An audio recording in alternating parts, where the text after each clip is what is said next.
to indicate that he would do anything like that to a child is it's not even thinkable. It's just not thinkable at all.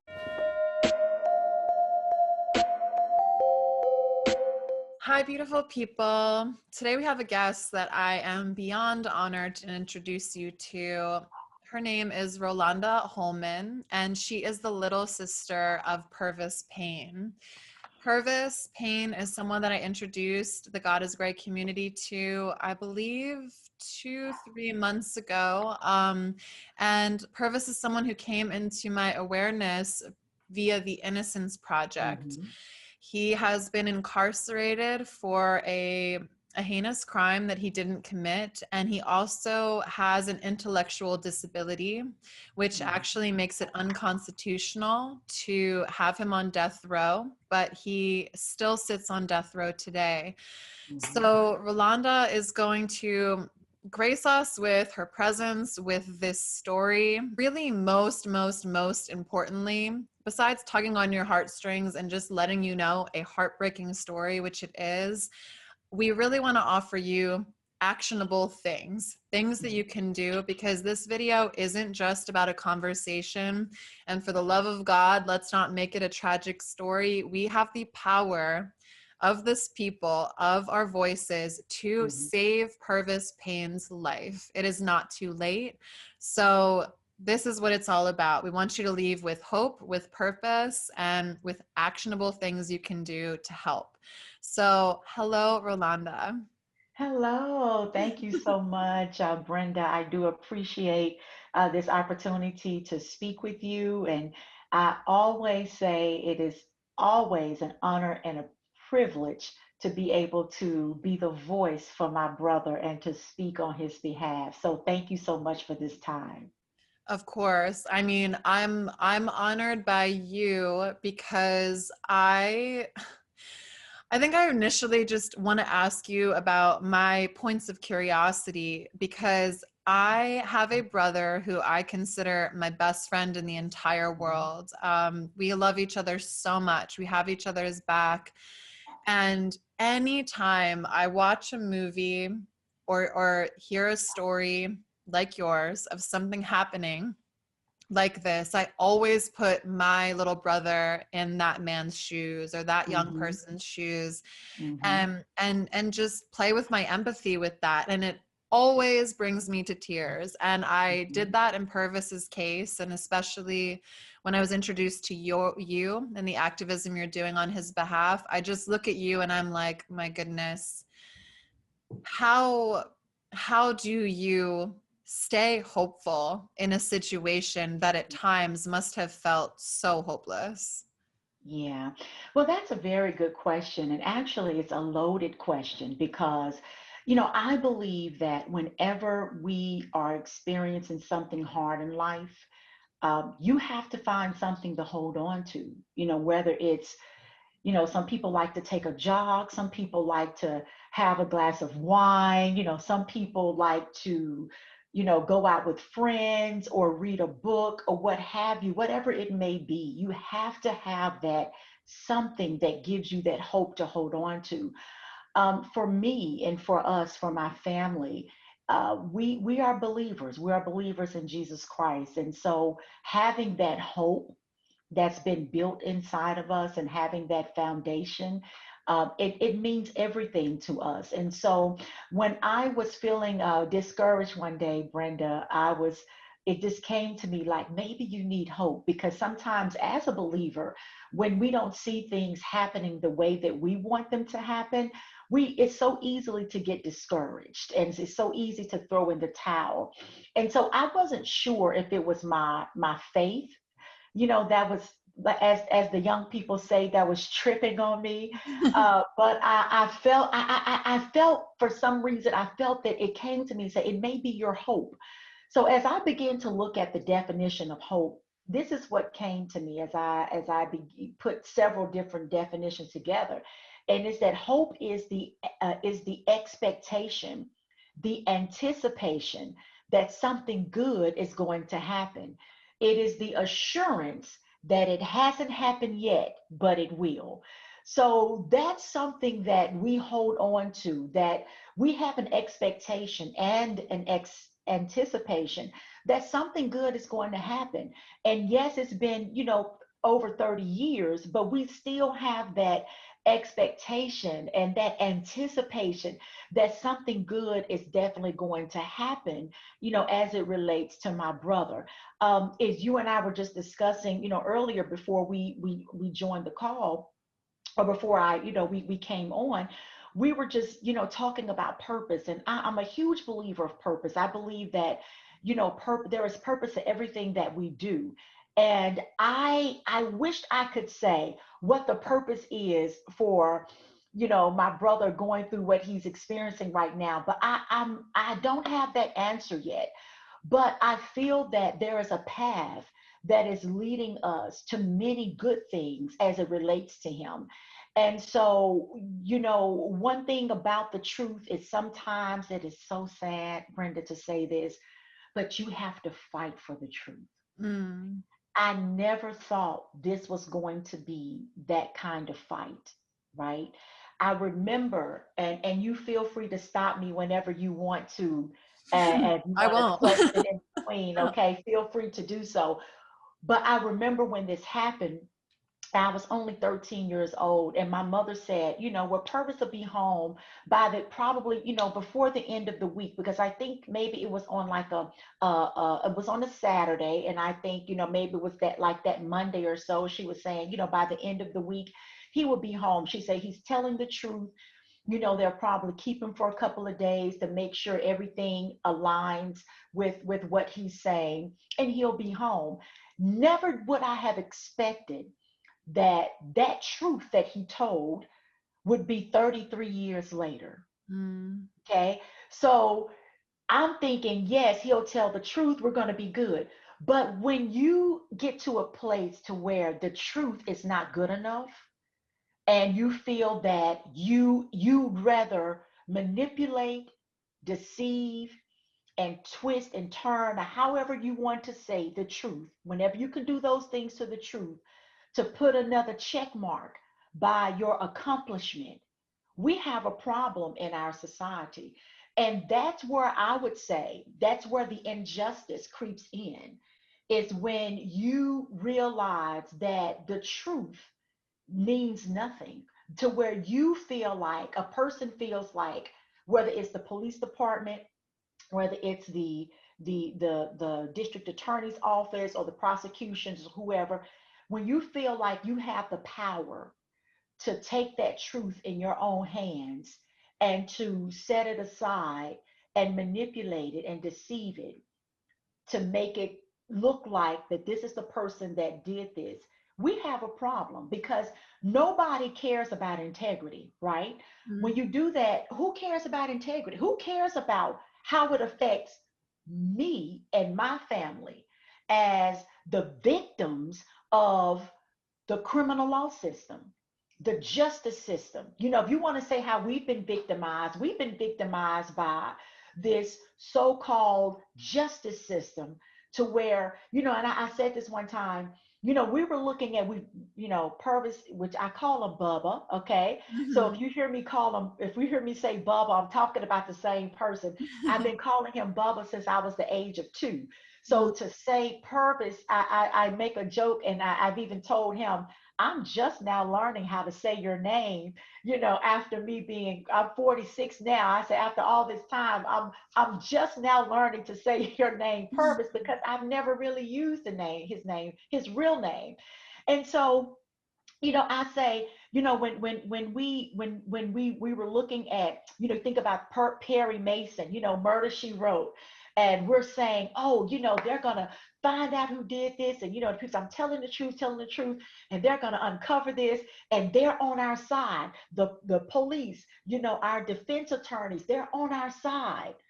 And lo and behold, we realize that they're not on our side. You know, my mother went to the police department on that Saturday on June 27, 1987, and they were saying that, he was high on drugs, and he was foaming at the mouth, and all these these crazy things. And my mother said, well, if you're saying my son is on drugs, I want you to test him. And not she wasn't making a statement, she was making a demand, like, you test him. If you're saying that my son was all doing all of these things, I want you to test him. And they never tested him.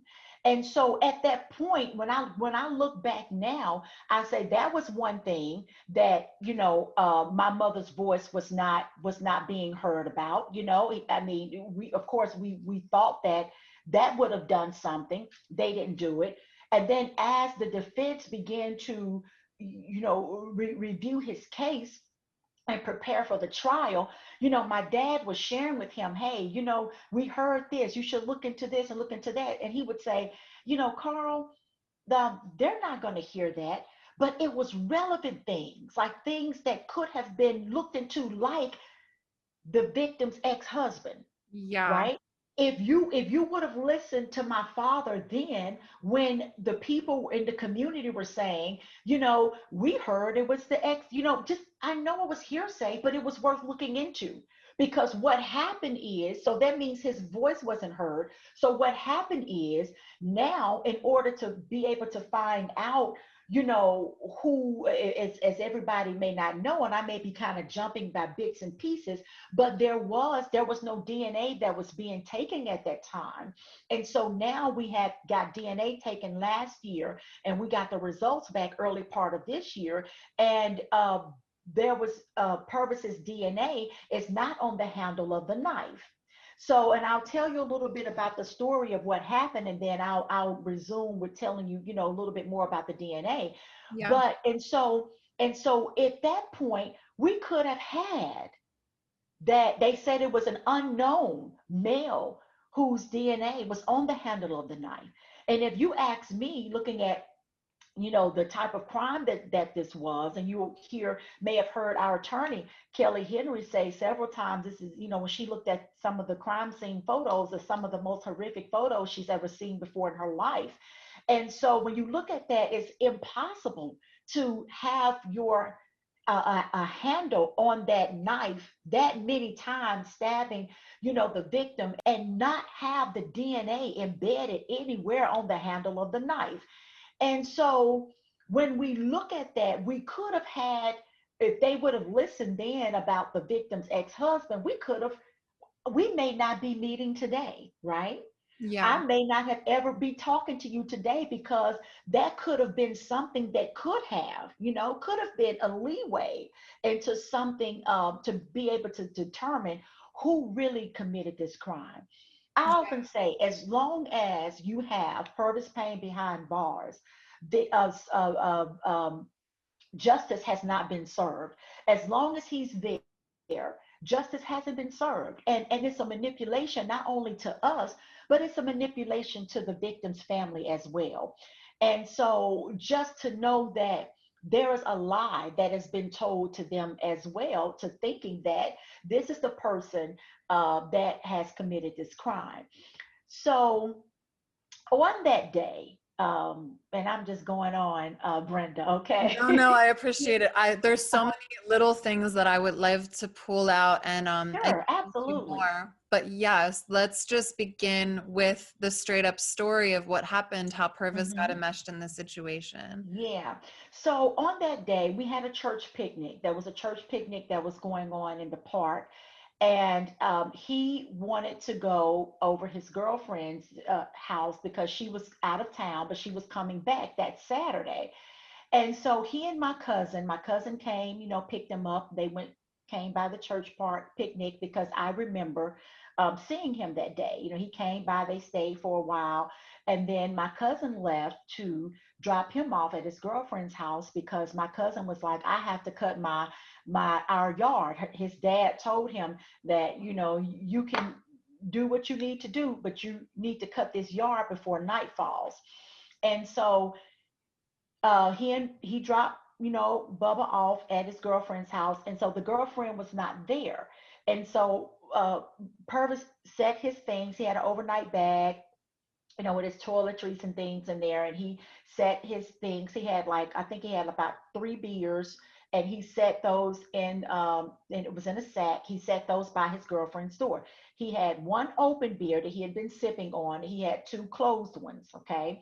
So he set those by her door, and walked around because he knew some other people that lived in the apartment complexes in that area.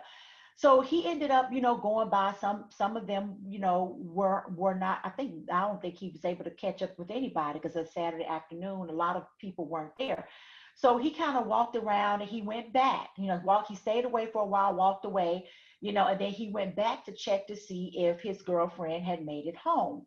And during those times, there wasn't any cell phones. There were only pay phones, but you could not um, call long distance unless you were making a collect call. So there was really I no was way. alive in those days too. Right, yeah, So there was no way that he could contact her, just basically had to do it, patiently wait. And so as he was going up the steps, he ran, some guy was running down as he was going up the steps. And when he got to the apartment complex, so how the apartments were, there was like an apartment, I call it like a literally like a complex, and on the inside there was a stairway going up, and there were two apartments on the bottom, two apartments at the top. So as he was going up the top, he saw this guy was coming down, like running really really fast, coming down the steps. So he got up to the top, and the door was across the hall from his girlfriend. I mean, literally, probably like 5 steps, if that much. I mean, that's the truth. That's how close they were apart from each other. The door was ajar to um, the victim's apartment, and he heard whimpering, like crying. And so he knocked on the door. Knocked on the door. He said, "Coming in, coming in." And when he went in, he saw one of the most horrific scenes that he's ever seen before in his life. And so when he walked in, he saw, the little boy, and, hurt, and blood. He said blood was just everywhere. And the victim was sitting against the wall with a knife stuck in her throat. Oh. Well, he got very sick, like he wanted to get water or something. He went, got water. He picked up the phone to call 911, but he couldn't think of who to call. So he dialed 411. And back then, 411 was the information line. Like if you wanted to know, what's the number to, McDonald's on Thomas Street, they would give you what that number was. But he didn't stay to I get for them to answer the phone. He just panicked, and the victim was alluding to, like, get this out of my neck, right? And so he did something that you or I may not have done, but in the panic of the moment, and by him having this intellectual disability, he did what he thought to do, was to try to help her. And so let me back up. The phone that he picked up, they have the actual footage of the video from the phone, and it was a white phone. There was no blood on the phone. Oh, So had he okay. committed this crime, there would have been blood all over the phone, all over. There were his fingerprints were on the phone. His fingerprints were on the glass, a cup or what have. I think it was a cup. But there was no blood, tracings of blood anywhere there. And so he reached down and he pulled the knife out of the victim's throat. And when he pulled the knife out of the victim's throat, he did get, some blood on him by him doing that. And then he heard the sirens coming. And that's when he panicked. He was like, oh my goodness, they're going to think I did this. And so when we looked at his clothes, or not me, but when, our attorney Kelly looked at his clothing, the police said he was sweating blood. He was not sweating blood. I mean, his clothing doesn't indicate it was sweating blood. His clothing indicate what his story was, that he went in and he knelt down, and oh, I didn't say this, but he knelt down and told the little boy, I'm going to get help. There was blood on one patch of his knee. Yes, there was blood on his clothing, but he was not sweating blood as they indicated. And there's no way, as our attorney has said so many times, that you can commit this kind of crime and you literally not sweating blood, right? You should be bloody all I over. mean, you would be covered in blood. Covered in blood, yes. And then Bubba had a Jerry curl, right? So I'm taking you way back to the 80s. So he had this Jerry curl, and there was nothing like no blood or anything in his hair, just not anything like that would have supported the fact that he committed this crime. So when he got to the top of, he ran out, got to the top of the step. He told the police, "These people up here need help." Now, during the trial, the police said that Bubba answered, or Pervis answered him and said, "I'm the complainant." Nobody talks like that, Brenda. I Mm. don't even talk like that, right? And a person with an intellectual disability surely cannot talk like that. They surely can't say, "I'm the complainant," right? I remember going to visit him back in the 90s. And when I read that, as I got older, I started looking more into this case. I started going to the library, looking at the microfiche films and the commercial appeal. And I was looking these things up because I wanted to see that, what was really going on at the time. And I went to him and I said, "Bubba, spell complainant." And he didn't know how to spell it. So I knew that if they lied about that, how many other things have you guys lied about and fabricated and planted and manipulated the evidence about his case?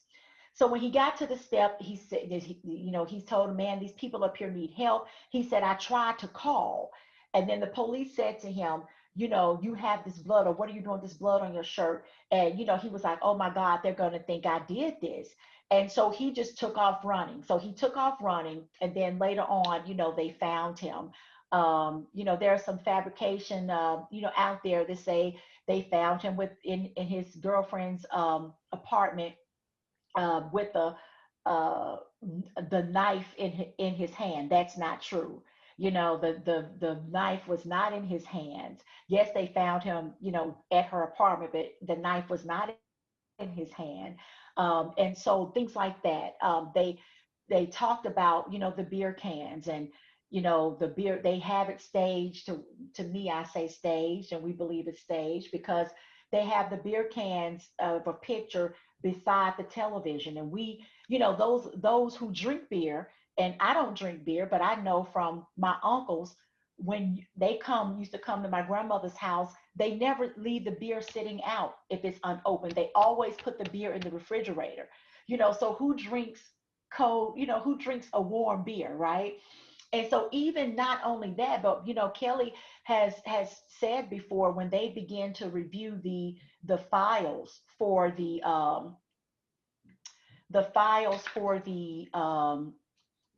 prosecution, when they began to review those files, how they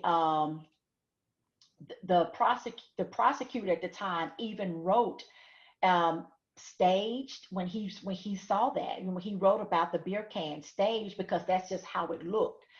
And so then What do you they think the significance of that was, though, to show that he was inebriated or to show he had been actively drinking or something? yeah, because I do think that that's what they were trying to paint the picture, because their motive, they said his motive was that he solicited sex from her. And when she refused, that's when he went on this crazy frenzy to rape her, and these types of things, and which was so false. I know. Well, like, so I just want to let everybody know too, just to dignify and make valid everything that you're saying. Like, I have Mhm. done a lot of research on this case as well. Any case the Innocence Project takes up, they do it because they absolutely believe that the person Mhm. is telling the truth, and they're just campaigning for very simple, basic things like getting DNA tested to Mhm. prove that someone wasn't involved. Or I'm sure they're open to proving that, oh my goodness, yeah, he was Mhm. involved. Like, but just seeking out that justice, looking for the truth, like the Mhm. actual truth that can set these victims free. But what you're saying now too, like, I'm just thinking about all of the implications of things that we've been learning, because me as a white girl from suburbia, I was raised in the belief system that the cops are the good guys and that the justice system works and the innocent are proven guilty. Like, even if you're familiar with the case of Foxy Knoxy, Amanda Knox, she's Mm-hmm. a white woman that was going to school in Italy. The naivete when you see a white person become incarcerated or inaccurately, convicted or accused even of a crime, the shock of like, wait, what? I thought I could just tell the truth. Even the naivete of you at 13 being like, well, he's going to tell the truth and everything is going to be fine. So in this beautiful wave of Black Lives Matter, that's when I started to really awaken to these injustices. And then I go back to moments in my childhood where I see the disparities in the way Black and white people are treated. All of that to say, like, anyone who is sitting in a glass house and saying, well, why would he run? And it's like, Mm-hmm. okay, well, you have to address the fraught relationship between police and Black people in this moment in time. Like the riots that happened in LA, for example, like the tensions were really heated, and Black people were being victimized, still are, obviously, but now we're awake to it.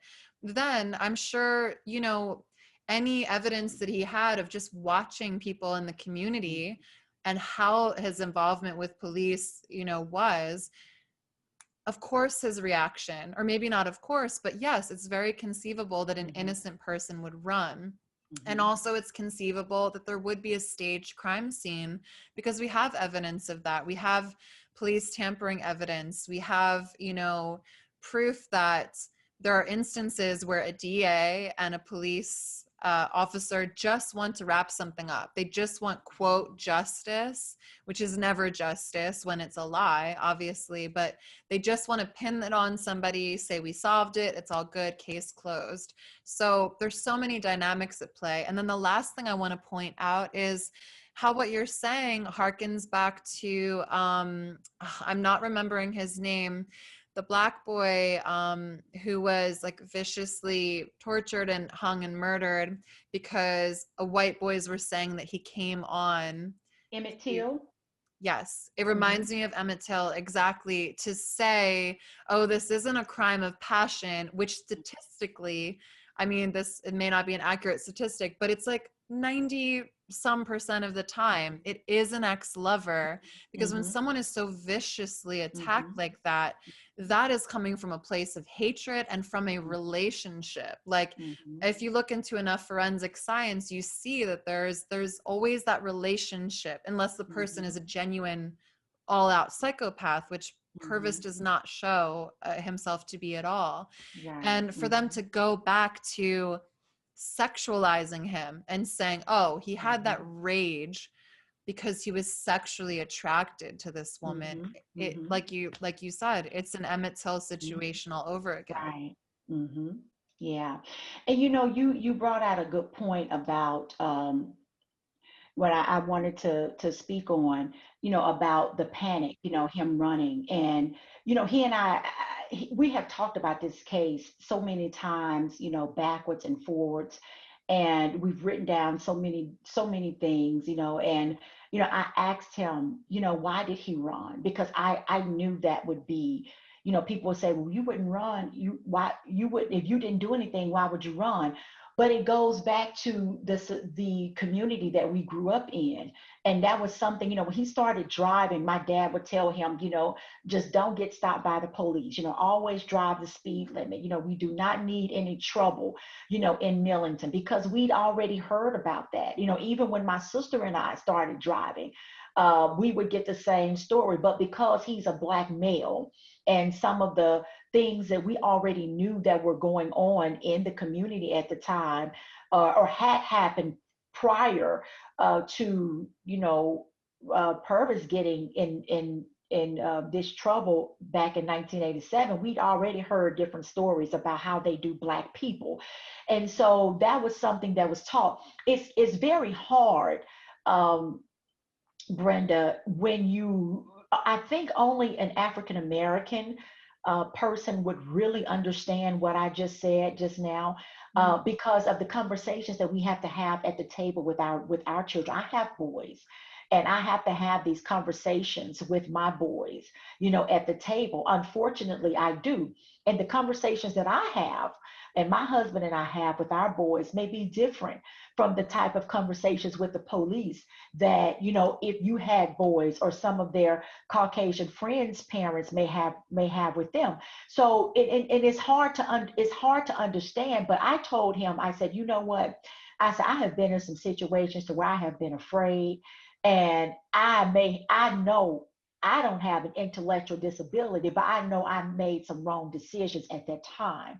So coming upon a crime like that, being traumatized by what you saw, and then you knowing that here is this cop that's coming up and saying, what are you doing with that blood on your shirt? Mm. And I don't know what I would have done. I probably would have ran too. I said, I don't know. So I have to take into the fact that, trauma can make you do things that you wouldn't even know what you would do, unless you were in that type of situation.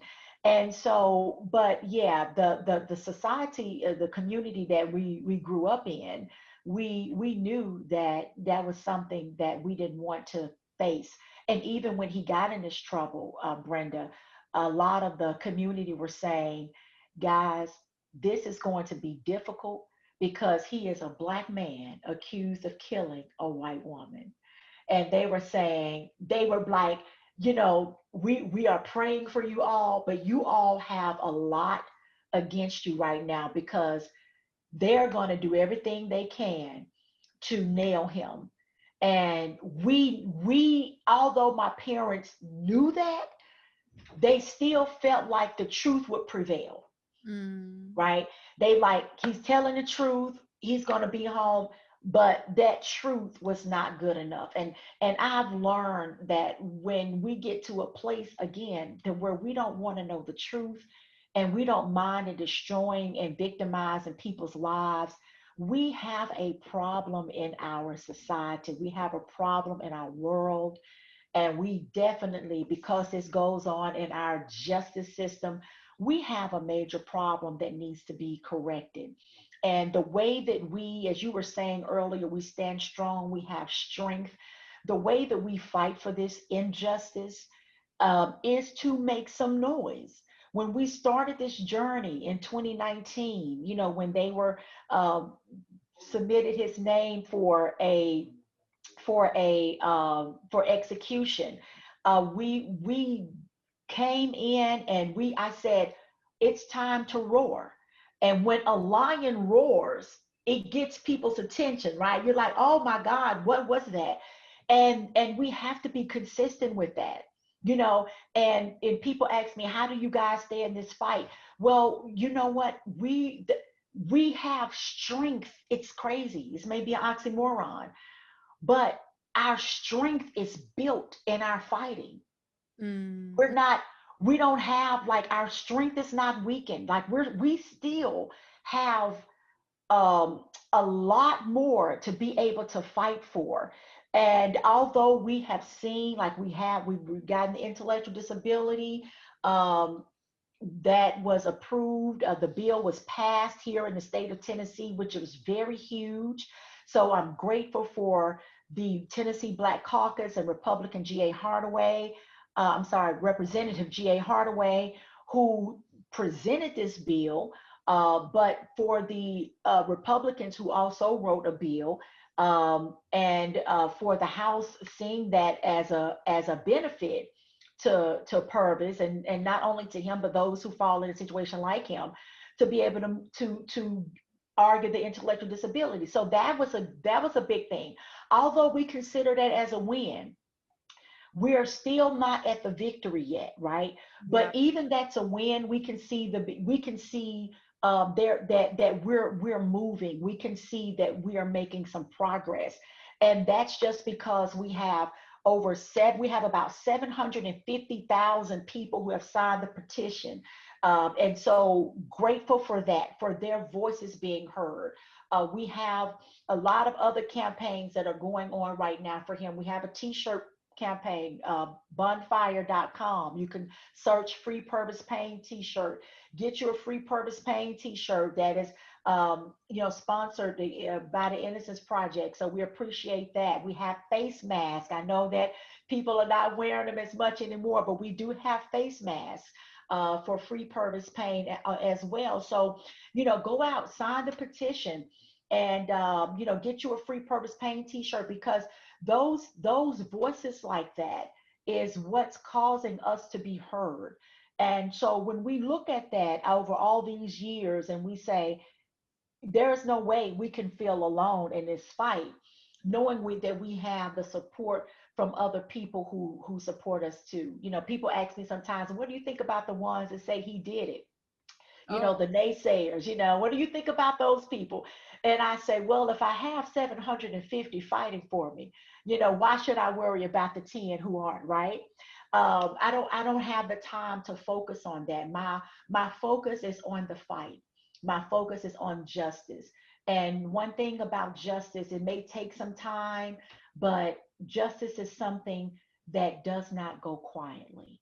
And mm. if we're going to get in a good fight, it's going to be a good one. Trust me. If we're going to fight anything, it's going to be a good fight. And this is definitely a good fight for us at this time. My goodness. I'm just completely stunned by the fortitude and strength that you have, and also your hope. I love this Bible verse, hope deferred makes the heart sick, Mhm. because there's something about that verse that just makes me feel seen when I'm having a blue day, or when I'm feeling like there's no path to true justice. When I hear stories like this, it's just like, how does your heart not get sick? How do you not stop? And it sounds like what you're saying is, it's like this beautiful support that is risen up around you, and like you said, that fight that just keeps strengthening you up. What are Mhm. some of the obstacles to his justice? Because I know the system is a disaster, and Mhm. particularly in researching Purvis's case, I'm just like, the evidence for this woman's ex-boyfriend having committed the murder Mhm. is incredibly compelling. And Mhm. I can't, I have not lost someone in this way, but I also don't understand when someone loses a relative and then is satisfied with potentially the wrong person. Sometimes people seem to like close the book, like maybe they don't want to look at it, or maybe they don't want to have to fight for justice, maybe they just want to Mhm. believe they have it. Mhm. But I'm just, again, looking at this objectively and being like, well, what is the obstacle? The Mhm. DNA isn't there. The blood splatter evidence Mhm. doesn't make sense that he could have done this. Mhm. The ex-boyfriend is such a strong case for the actual Mhm. murder. And there's also her child survived, right? Mhm. But was Mhm. too young to be able to recollect, or what is the situation there? Yeah, I think he was too young to know what happened. I mean, we've heard some things, of him indicating that it could have been his father, but that was something, again, that was back then too, back in 87, when my dad was saying, "Hey, we heard this in the community." And had they looked on these things during that time, like I said, you and I may have never met, but some of the challenges that we've had, obstacles that we have had, I would say here recently is, the district attorney, just not wanting to test the DNA from the beginning, and the And no why? the Like, is it I don't expensive? Like, I why? don't know. I have my own opinion, Brenda. Okay. But Well, me too. theoretically, yeah. But to really be able to say why, there isn't and not only has she rejected his DNA, she's rejected some others' DNA too. So I don't know what the problem is. I don't know if it's the problems that you're afraid of the truth. I don't know what it is. But, my dad has a statement that he says that a lie has wings and the truth has legs.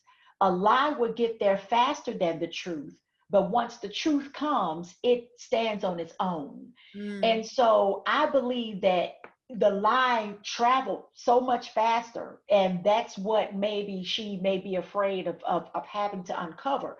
Because right before the DNA hearing, 2 weeks before the DNA hearing, they told us, like in, I think it was July, they told us that they had, we told them what we wanted to test. In August, they said they had everything. 2 weeks before the hearing, we put in the fingernail clippings, victims' clothing, and all of that. Well, 2 weeks before the hearing in September, they emailed our attorney, Kelly Henry, and said that they don't have the fingernail clippings or the victim's clothing. So we're like, what happened? There's no chain of custody. There is nothing that indicates what happened to the fingernail clippings and victim's clothing. And as Kelly said, that she knows for a fact that the victim fought because one of her fingernails, per the picture, was bit back almost to the nail, to the quick.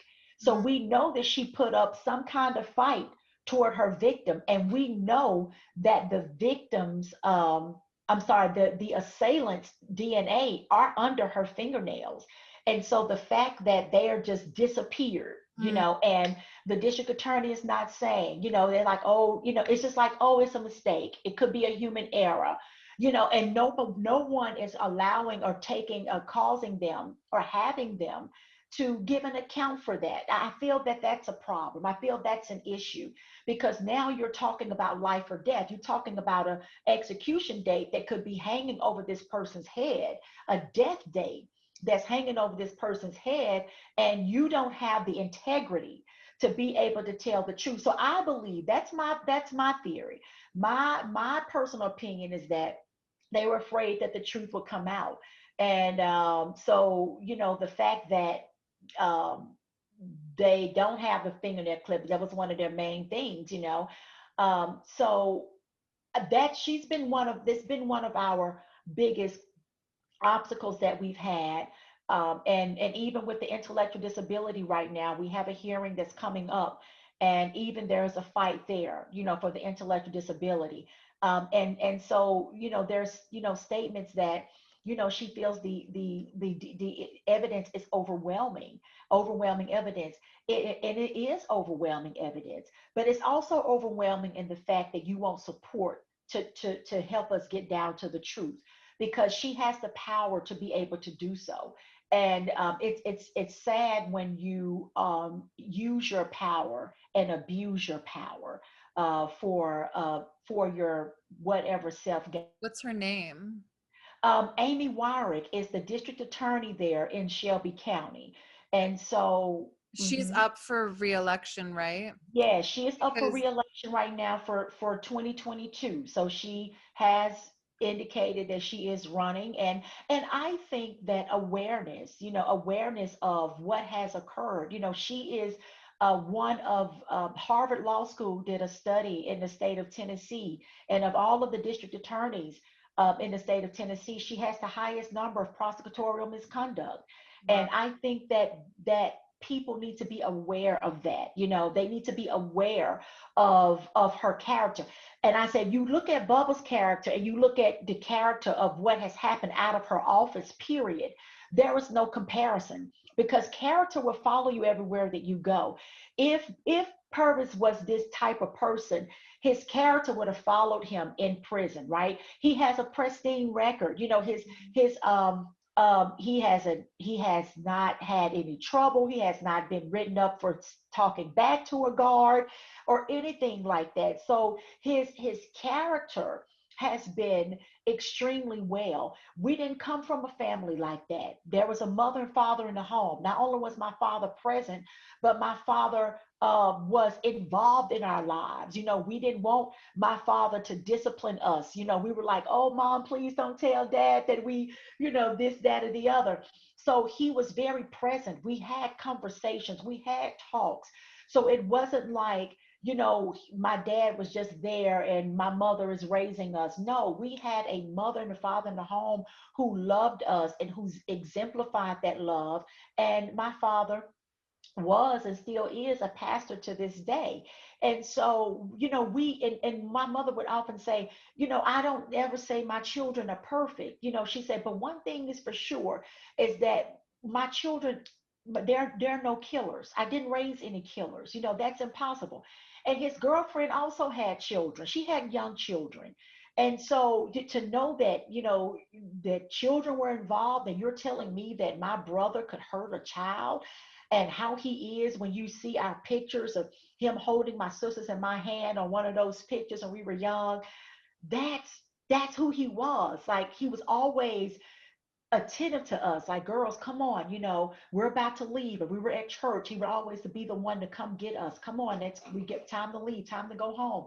So to indicate that he would do anything like that to a child is it's not even thinkable. It's just not thinkable at all. So I mean, the but whole yeah, right now that's our biggest obstacle, that I would say that we have. But we're still fighting. We're still fighting.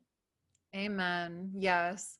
I mean, everything you're saying is devastating, but also a part of that devastation is realizing that there's nothing a Black family can do to protect itself in a system that is built to not actually serve true justice. And if Mhm. anything, the exact opposite. You're talking about being raised in a nuclear family where both parents were present. You're talking about his character. Like, he shouldn't even have to have an upstanding character to not be a psychopathic murderer, which is what they're accusing him of. They're not even, the argument of his motive is even just so off base, and just goes to show, yeah, unfortunately, that there's really nothing you can do to protect your children in a system that is this broken. Mhm. But the hope we're going to leave everybody on is that this fight is not over. If truth has legs,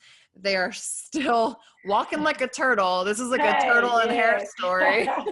Yes. Like, come on, turtle, let's Yes, I know, right? Put a pep in your step, turtle. Put a pep in your yeah. step. Yeah. So maybe the God is Great community, we can help lift this turtle off the ground and just carry it to the finish line. What Yes. are the actual, like, so we can go get free t-shirts. I will link everything below, but t-shirts, anything to raise awareness. Yeah. You're posting on Instagram, you're letting people know Pervis Payne's Mhm. name. Are we helping to make sure this woman does not get reelected to her position? Does another Mhm. DA maybe a new chance at fresh hope for Pervis? Mhm. Yeah, so I'll start with your last question first. So I think bringing awareness. I believe in this. I believe that the reason that people have supported us the way that they have, because we're not trying to manipulate anybody. And everything, like, he's told the truth, everything that has been presented. It has been his truth from the day that he told me.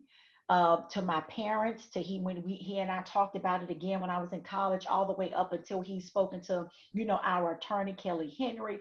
Nothing about that has changed. And I say, you have to remember a lie, but a truth is something you don't have to remember. And his story has just been consistent, like, throughout these 33 years. And I believe the reason that people support us, because if we manipulate you to support us, we have to manipulate you to stay with us. Mm. And that's not what we've ever done. We've always been, very open, very truthful about everything that has taken place. Any questions that people ask us, we've always been open and, truthful regarding that. And so, so yes, I don't believe in an eye for an eye kind of thing. I Mm. believe that when the scripture tells us that ye shall know the truth and the truth shall set you free, that's my story and I'm sticking to it. And I understand it's been 33 years, but that's still my story and I'm sticking to it. And I believe that justice, as it relates to the district attorney's office, justice is going to reveal itself. There are so many things that are unfolding, not even regarding Purvis's case, but there are some other cases that have occurred in Memphis, Tennessee, that are unfolding that has been wrongfully done by this district attorney's office. So for me, it's not what I'm going to do. Oh, what this is what we're going to do to her. We don't have that fight. We don't fight dirty. We fight, but we do fight with truth and we fight with power. And that's what makes the difference there. Because when we do that, we push justice in the right direction. And so all of these other things that are unfolding, justice is going to reveal itself.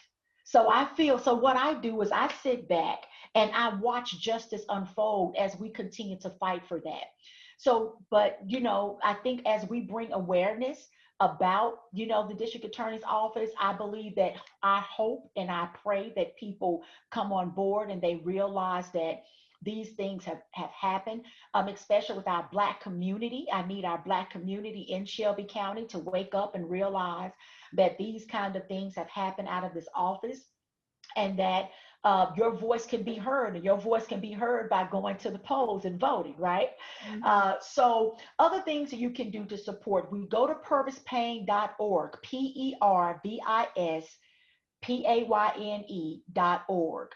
Go to pervispayne.org and you can sign the petition, and you can also write a letter to the district attorney office, Amy Wyrick, and ask her not to impose on the intellectual disability that we're the hearing we're about to have for him, to not fight against us on that. You can do those two things in one. Okay, Mm. sign the petition, write a letter to Amy Wyrick. We want to get those numbers up to the letters that's going on with her. Going towards her. We also have the campaign for the t-shirts. The t-shirts are $20. All of the proceeds do come to the family, but we're using those proceeds to be able to plan for rallies that we want to have that are coming up. We have this clemency campaign that is going on that's helping those things. Those type of proceeds are helping that. So I can promise you, every red cent that you spend, I'm a person, I don't play around with things like that when it comes down to donations. So we have those things are being allocated toward that. Every nickel and dime that is done, there is an account for that in that way. So you don't have to, be concerned about what's going on, with your funds. But then also you can support, Free Purvis Pain. It's a Free Purvis Pain t-shirt. You can support that, and also a face mask. And so also what you can do is you can, follow me on Twitter, Rolanda_Holman. That is my Twitter handle. You could also follow our attorney, Kelly J. Henry. We'll be putting information out there, as it relates to him. You can also text 52886 to to the Innocence Project, and they'll send you updates as it relates to, my brother. And we also have a GoFundMe, and the GoFundMe is also toward that, the clemency campaigns and things like that also. And like I say, every red cent is tracked. Everything that we do, the rallies that we're going to have, because we want to have a huge rally to be able to support him in that manner. So that is Free Pervis Payne campaign too. If you go out to GoFundMe, it's Free Pervis Payne. If you do not see my name, do not, as the organizer, do not give to that, because there is another one out there, and I don't know who that person is. I have tried to reach out. They started it back in 2020. I don't know anything about that one. So if anyone has ever given to that one, my apologies to you, because that was not the Payne family. Oh, Okay. yeah, yeah, yeah. Yeah, so those are some things that you can go out to do, and just, spread the word, become aware. Anytime you see on our Twitter feed or our Instagram that we're having a Zoom, feel free to join that Zoom, because what we're going to do is we're giving you more information about what's happening. And I feel that the more aware that you are, you understand, the more you want to support. Mm. And so that's pretty much it. And we appreciate everything that you do, and thank you for your thoughts and your prayers and your support.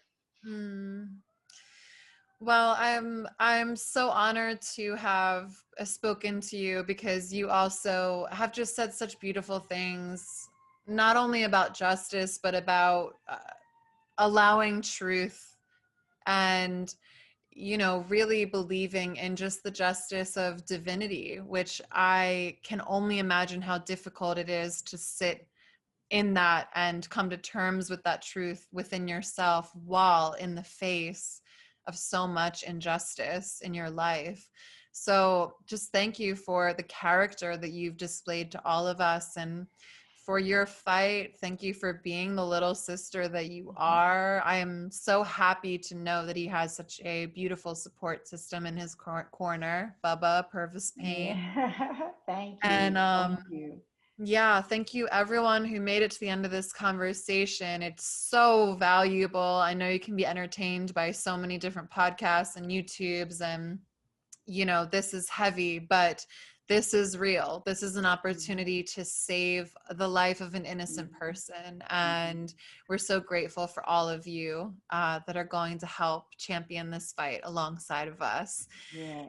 So thank you so much. We love Thank you all so you. much. God bless. Thank you. Thank you. Take care.